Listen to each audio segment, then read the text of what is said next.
We're only able to feed the world's 8 billion people thanks to innovations in science.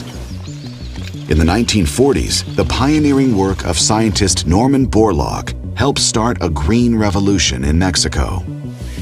Borlaug developed disease-resistant, high-yield varieties of wheat, which, along with increased mechanization, allowed Mexican farmers to dramatically transform agricultural production. Today, Mexico is growing industrially at a more rapid rate than any other country of the Americas. It was an innovation which increased the food supply and turned developing countries into exporters. So why not take Mexico as an example? Let's look at 1943. It's importing half its wheat, but by 1964, it's exporting 500,000 tons a year. This green revolution spread around the world. In Pakistan, wheat production nearly doubled in just the 5 years between 1965 and 1970. But the Green Revolution and our ability to feed the world was only made possible thanks to an earlier scientific breakthrough, considered the greatest invention of the 20th century. You've got to remember that for centuries, farmers have always known that the soil didn't contain all the nutrients needed to grow crops effectively.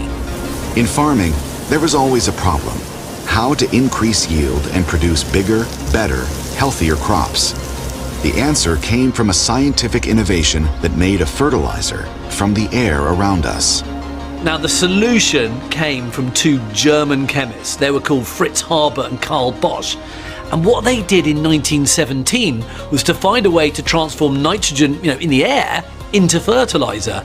And for my money, that is one of the greatest inventions of the 20th century. For plants, nitrogen is an essential nutrient for growth. Before the Haber-Bosch process, nitrogen was added to soil by spreading manure or bird droppings, called guano. This new nitrogen fertilizer transformed farming. But 100 years after its invention, a problem in the supply chain means we're running short. The key part of the process involves mixing nitrogen from the air with hydrogen made from natural gas. But huge demand for natural gas after lockdown pushed up the price, forcing fertilizer producers to cut production. A ton of fertilizer now costs more than a ton of rice. Now that's going to have some serious knock-on effects. Fertilizer is now in short supply. It's another thing that's been disrupted by the pandemic, and that's going to curtail the production way upstream at the growing site in the supply chain and puts at risk having enough food to feed the planet.